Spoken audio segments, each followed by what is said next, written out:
Ринотайс від Доктор Тайс. Швидкий спрей при закладеності носа. Якщо нежить докучає, Ринотайс допомагає. Що гірше – нова ракетна атака Москолоти чи жити в постійному її очікуванні? Пораду українцям дали в РНБО. А ще прокоментували ймовірність повного руйнування української енергетики. Про шизофренічну роздвоєність Кремля і соціологію щодо переляку росіян, які можуть поповнити лави мобілізованих.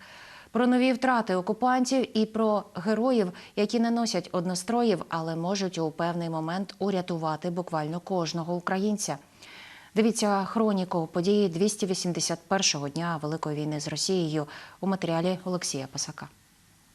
Прийшла зима, кинджали відлітають. Удень уся Україна занурилася в повітряну тривогу. Через льоти на території Білорусі літаків Міг-31, носіїв російських гіперзвукових ракет. Але якщо раніше винищувачі ворога робили плановий політ і поверталися на литовищі Мачулищі, то нині рушили до Росії. Тож чи буде нова масована атака на українську інфраструктуру? Буде. Але жити в страху очікування не варто, наголосив секретар РНБО. От я хочу всіх заспокоїти, дивіться, коли буде ракетний обстріл, влада обов'язково вас про це буде повідомляти. Не треба жити постійно в очікуванні якихось неприємностей. Живіть своїм життям, яким воно і так складне, для того, щоб ви ще постійно думали про те, що зараз тут буде летіти та ракета. Вони знищенням нашої енергосистеми займаються вже останні 2-2,5 місяці. Зараз ситуація складна, ми це не приховуємо.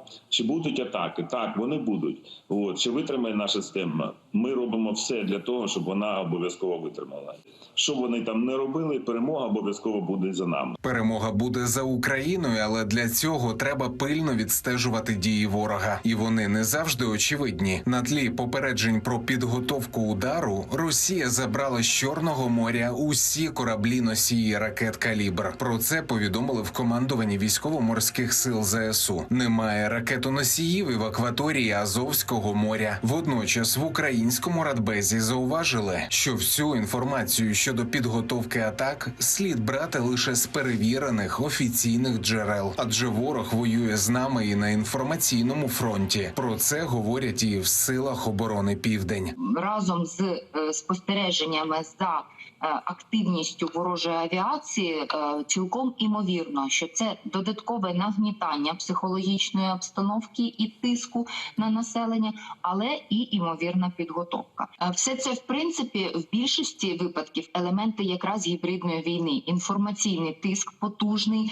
і намагання ворога дійсно бряцати зброєю, тому що вони намагаються тиснути тим, де не вистачає інших аргументів. Немає аргументів, але є нова відверта брехня. Сумний кремлівський кінь Лавров вийшов на чергову прес-конференцію і розповів нові псевдодипломатичні байки. Стверджує, що усі останні заяви Москви про бажання налагодити діалог і випросити переговори усьому світу лише почулися. И смешно, и неприятно, потому что люди врут.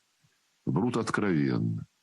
Никогда ни о каких переговорах мы не просили. Не просили, але їх чомусь дуже хоче населення країни ворога. Кремль провів закрите опитування, дані якого оприлюднило опозиційне інтернет-видання «Медуза». Кількість охочих піти на мирний діалог з Україною від липня до листопада зросла з 32 до 55%. І водночас кількість московитів, які підтримують війну, впала у понад двічі – з 57 до 25%. Російські соціологи зазначають, така зміна настроїв сильно пов'язана із так званою частковою мобілізацією. І цих чмобіків готові утилізовувати і Збройні сили України, і навіть свої ж колеги. Про це повідомили в Генштабі ЗСУ. Самі окупанти продовжують знищити своїх товаришів. Так, 24 листопада артилерійський підрозділ Збройних сил Російської Федерації обстріляв позиції мобілізованих 1-го армійського корпусу Донецьк російських окупаційних військ на південно-західній околиці населеного пункту Цукури, тимчасово окупованої території Херсонської області. Внаслідок попадання 152-мм снаряду в намет 14 військовослужбовців загинули та 7 військовослужбовців отримали поранення. Навіть останній окупант розуміє, його шанси вижити на українській землі вкрай малі. Лише за минулу добу ЗСУ ліквідували майже 600 росіян. Також підсмалили ще один ворожий танк, 5 бойових броньованих машин, 2 артилерійські системи та 12 одиниць автомобільної техніки. Збитих безпілотників минулої доби немає. Але як їм влаштовують розпаковку на українській землі, можуть показати наші захисники. Чудо руської техніки. Орлан. Дивіться, пробка з бутилки. Ноу-хау, нові технології.